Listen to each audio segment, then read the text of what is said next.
Olá, tudo bem? Eu sou a Aline Eidt, especialista em saúde e desenvolvimento do adolescente. É a puberdade, né? Aquela fase em que ocorre a transformação do corpo, que existem inúmeras transformações hormonais, fisiológicas, onde o indivíduo está deixando de ser criança e caminhando para a fase adulta.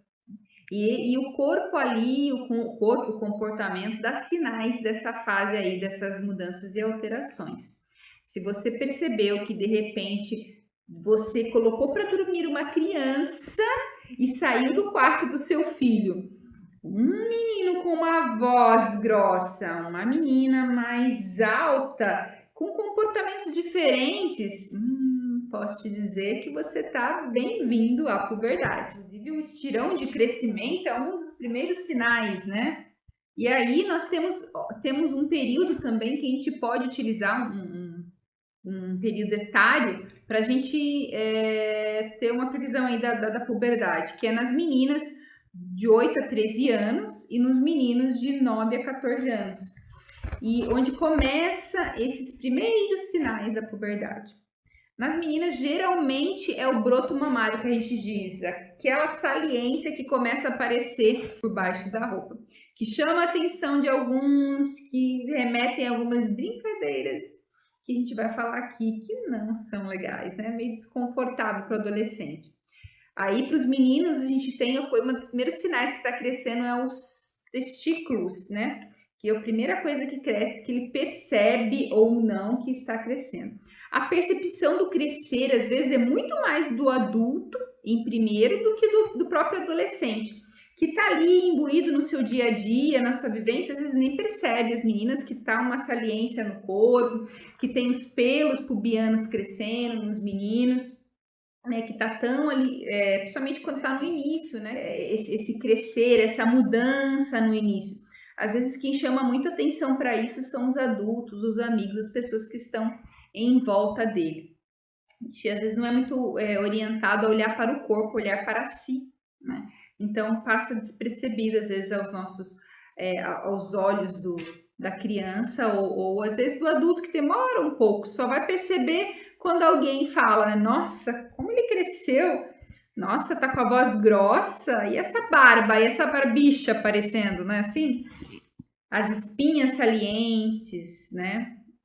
A voz grossa, a gente tem um índice aí aumentando cada vez mais, o índice de obesidade em crianças e o aumento da gordura corpórea, ela estimula a puberdade, tanto o início da puberdade e a menstruação, né? E iniciar precocemente pode gerar aí transtornos, né? E tornar essa fase muito mais desafiadora para o indivíduo aí que está passando por essa fase, né? Porque aí tem a fase da menstruação, que a gente sabe que quando a menina menstrua, acontece o pico hormonal, e depois esse pico hormonal ele tem uma queda, né? Que aí reduz aí os estímulos de crescimento para outras áreas do corpo, né? E assim também como nos meninos, né? As meninas têm a menstruação e os meninos têm a ejaculação.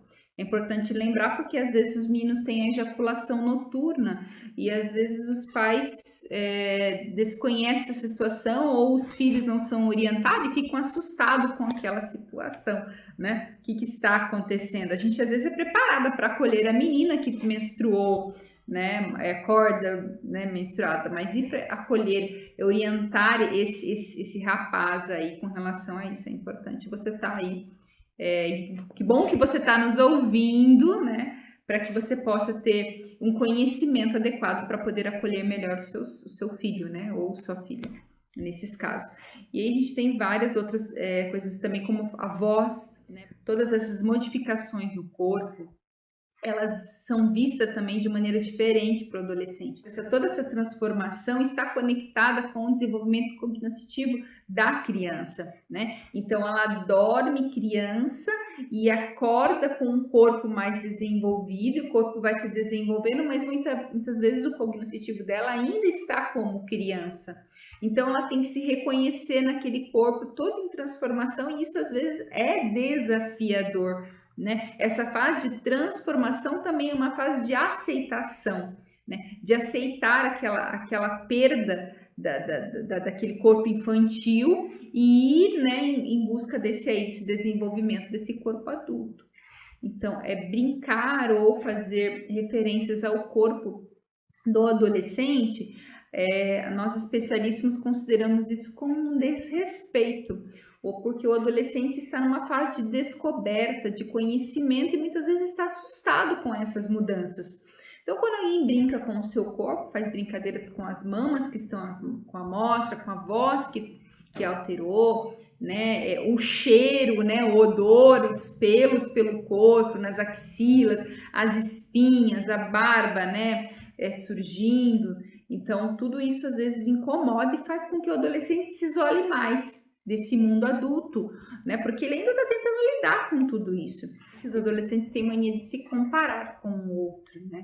Então, além de ter essa diferença entre o indivíduo, a menina e o menino, também tem diferença de cada ser humano, né? Às vezes uma menina desenvolve o seio maior ou num tempo diferente da outra, né? Porque uma já tem que você não tem, que você não vai ter, né?